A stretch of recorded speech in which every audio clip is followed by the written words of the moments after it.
အားလုံးပဲမင်္ဂလာပါကျွန်တော်2025ခုနှစ်ရဲ့နောက်ဆုံးနေ့ရက်ဒီကိုလည်းရောက်ရှိလို့လာပြီဖြစ်တယ်မကြခင်2026ဆိုတဲ့ဘယ်သူမှမဝင်စားဘူးမရောက်ဘူးတဲ့နေ့တစ်ကို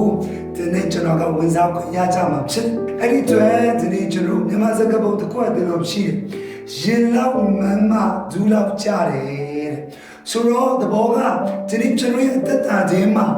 နှစ်တစ်နေ့ရဲ့နှစ်တစ်ကိုမဝင်စားခင်လုပ်ငန်းတစ်ခုကိုအစမပြုခင်ဒီနေ့နေပေတစ်ခုကိုချိန်မချခင်မှာဒီနေ့ကျွန်တော်ကvision ဆိုတဲ့ယူပါယုံကိုရေးဆွဲပြီးသားထားရှိပြီးသားဖြစ်ဖို့ရန်အတွက်အရေးကြီးပါဆိုတော့ဒီနေ့မှလည်းပဲကျွန်တော်တို့ why do we have vision ဆိုတဲ့ဘာကြောင့်ယူပါယုံတွေကိုထားရှိရမှာလဲဆိုတဲ့ခေါင်းစဉ်အောက်ကနေပြီးတော့အနေငယ်တော့နှုတ်ကပတ်တော်အချင်းခေါ်ယူတော့ဖို့ရန်အတွက်အားလုံးကိုယေရှုနာမနဲ့ဖိတ်ခေါ်ပါဆိုတော့ဘာကြောင့်မို့ကျွန်တော်အသက်တာထဲမှာ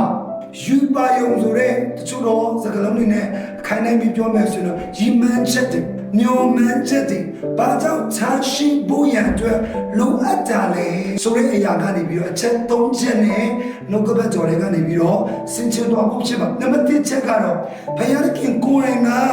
လူသားဖြစ်တဲ့တင်းနဲ့ကျွန်တော်ပေါ်မှာယူပါယုံနဲ့ဖန်ဆင်းခဲ့ရခြင်းအတွက်ကြောင့်ဖြစ်ပါကပောက်ချက်ကကြီးတင်းရင်26မှာဒီလိုပြောတယ်ဂျပန်တရားက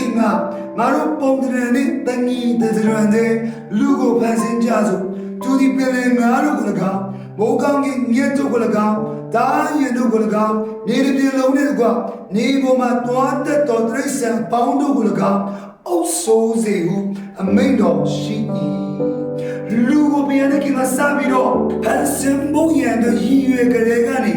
ငါတို့ပြန်တဲ့ကရဲ့တပုံတရံတဲ့ငါတို့ပုံစံနဲ့တပုံစံနဲ့သူဖန်ဆင်းရအောင်ဆိုပြီးတော့ခမီးတော့တားတော့တန်ရှင်တော်ဝိညာဉ်တော်က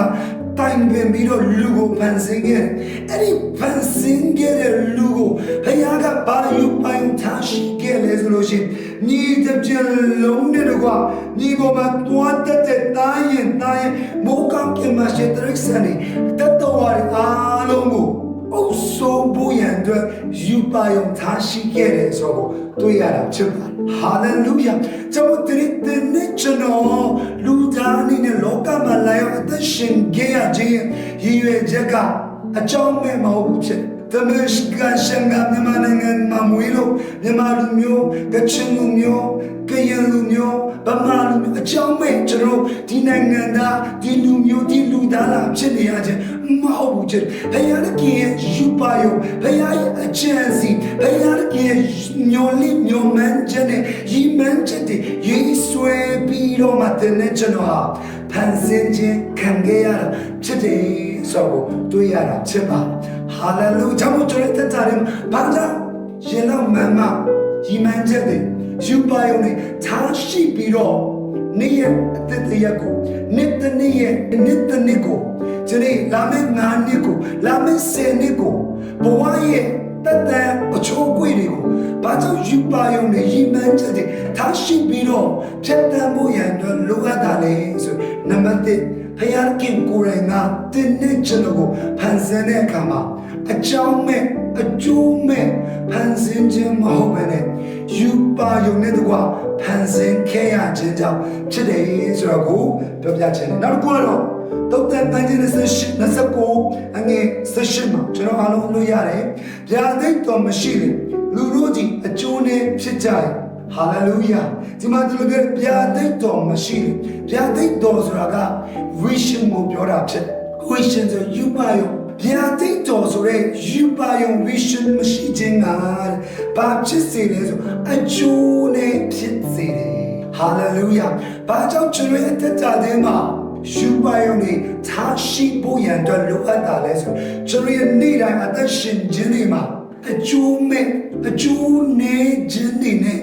အသက်မရှိရဖို့ရန်အတွက်ဖြစ်တယ်ဆိုရကိုဒီနှုတ်ကပတ်တော်အဖြစ်သိရှိရတာဖြစ်တယ်။နောက်တစ်ချက်ပဲတစ်ခုမှကြည့်အောင်ဟောရှိခန်းကြီးလေးရဲ့6မှာဒီလိုပြောတယ်။ငါလူတို့ဒီပညာနေတော့ကြောင့်ဆုံးရှုံးကြ၏။ဒီပညာကိုပယ်တော့ကြောင့်ငါရစ်ပရောအချစ်တို့မရောက်သေးခြင်းမှာတင်ကိုငါပယ်ပြီ။ဒီဘုရားကတရားကိုတင်မေ့ရောတော့ကြောင့်ဒီသားသမီးတို့ကိုငါမေ့ရောမည်။ဒီမှာငါလူတို့ဒီပညာနေတော့ကြောင့်ဒီမှာပြောတဲ့ပညာဆိုတာ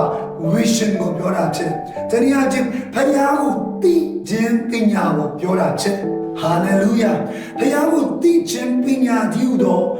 vision မရှိခြင်းကယူပါယုံနေပါခြင်းကဘာဖြစ်စေလဲဆိုဆုံးရှုံးစေတယ်။ hallelujah ဆိုတော့ဘုရားခင်ရဲ့တနေ့ကျွန်တော်ကိုဖန်ဆင်းရခြင်းရည်ရွယ်ချက်ကလောကကိုအောင်ဖို့ချက်နေကြီးကိုပြည့်စေပြီးတော့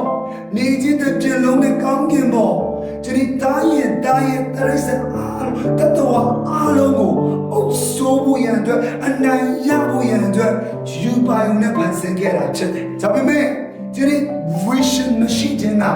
ယူပါယုံဒီတော့ဘုရားကိုသိခြင်းပညာနေပါခြင်းမရှိခြင်းကဘာဖြစ်စေလဲဆိုဆုံးရှုံးဖို့ရန်အတွက်ဖြစ်စေတယ်။တကယ်ဖခင်ရဲ့အလိုတော်ပျက်စီးဖို့ရန်အတွက်ဖြစ်စေတယ်ဆိုတွေ့ရတယ်ဖြစ်တယ်။ဟာလေလုယာ။ကျွန်တော်ရဲ့တက်တာခြင်းမှာယူပါယုံနဲ့မရှိလို့မရဘူးဖြစ်။ကျွန်တော်မှကြည့်တယ်ဆိုရင်တရားဟောခြင်းကကြီး6ခြင်းမှာဣတိလလူမျိုးတွေကကတိတော်ပြီးခန္ဓာပြည်တွေကိုဝင်စားပြီးတဲ့နောက်မှာအဲ့ဒီဣတိလလူမျိုးတွေရဲ့တားစဉ်မြေစကိုယ်အင်ဒူအင်ဒါတွေကိုထောင်ရဘုရားကိုစိတ်လုံးကျွမ်းမဲ့ဉာဏ်ရှိသမျှအစွမ်းတတ်သိရှိသမျှနဲ့ရှစ်ပြီးတော့ဘုရားကိုကြောက်ရွံ့ပြီးဘုရားကိုကိုးကွယ်ဖို့ရန်တတ်ဖို့ရန်အတွက်မျက်လုံးမှာတင်းကျပ်ခဲ့တော့တယ်။သဘောကမျက်လုံးမှာမျက်စံလိုမျိုးသဘောထားပြီးတော့အိမ်တကားတွေမှာအိမ်ရဲ့ချံပေါက်တွေထဲမှာဒီဘုရားကိုချစ်ဖို့ဘုရားကိုကြောက်ရွံ့ဖို့ရန်အတွက်ခြောက်ရပြတဲ့ပါတီကိုပဲကိုးကွယ်ဖို့ရန်အတွက်အတင်းအကျပ်သွန်သင်ဖို့ရန်အတွက်မိမ့်မာထားတဲ့ဆိုကိုတွေ့ရတာဖြစ်ပါသဘောကဘုရားကိုသိခြင်းပညာဟာလေလုယာဘုရားနဲ့ပတ်သက်တဲ့ယူပါယုံဘုရားနဲ့ပတ်သက်တဲ့ဖွင့်ပြခြင်းနဲ့မရှိဘဲနဲ့အတ္တမရှိမိဘူးရန်အတွက်အတင်းအချက်အတင်းအဓမ္မတွင်တင်ထားတယ်ဆိုတွေ့ရတာဖြစ်ပါတယ်။ဘာကြောင့်လဲဆိုလို့ရှိရင်အကျိုးမနေဘူးမဆုံးရှုံးမပျက်စီးပဲနဲ့ဖခင်ရဲ့အလိုတော်လမ်းတွေကနေပြီးတော့မလွယ်ပဲဖခင်ရဲ့အလိုတော်ကိုကျွန်တော်အတ္တဘဝထဲမှာ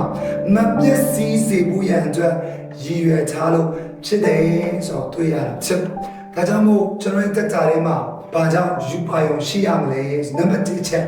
ဖခင်ကိုယ်တိုင်ကကျွန်တော်ကိုဖန်ဆင်းခြင်းကကြောင်းမဲ့အလဟ်တာဒီတိုင်းဖန်ဆင်းခဲ့တာမဟုတ်ဘဲယူပါယုံနဲ့တော့ဖန်ဆင်းခဲ့တော့ကြောင့်တဲ့ကျွန်တော်ရဲ့ထက်တာထဲမှာလည်းယူပါယုံမရှိလို့မရဘူးဖြစ်တယ်။နောက်တစ်ခုကတော့မဆုံးရှုံးဖို့ရန်တို့ဖြစ်တယ်။အကျိုးမနည်းဖို့ရန်တို့ဖြစ်တယ်။ Hallelujah နောက်တစ်ချက်ကတော့မပြည့်စည်ဖို့ဒီနေ့မဆုံးရှုံးမပြည့်စည်ဖို့ရန်အတွက်ရည်ရွယ်တယ်ဆိုရဖို့ဒီနှုတ်ကပတ်တော်အဖြစ်ခွာပေးဝင်ငါခြင်းနဲ့အရောက်တိုင်းဘုရားချူကောင်းခြင်း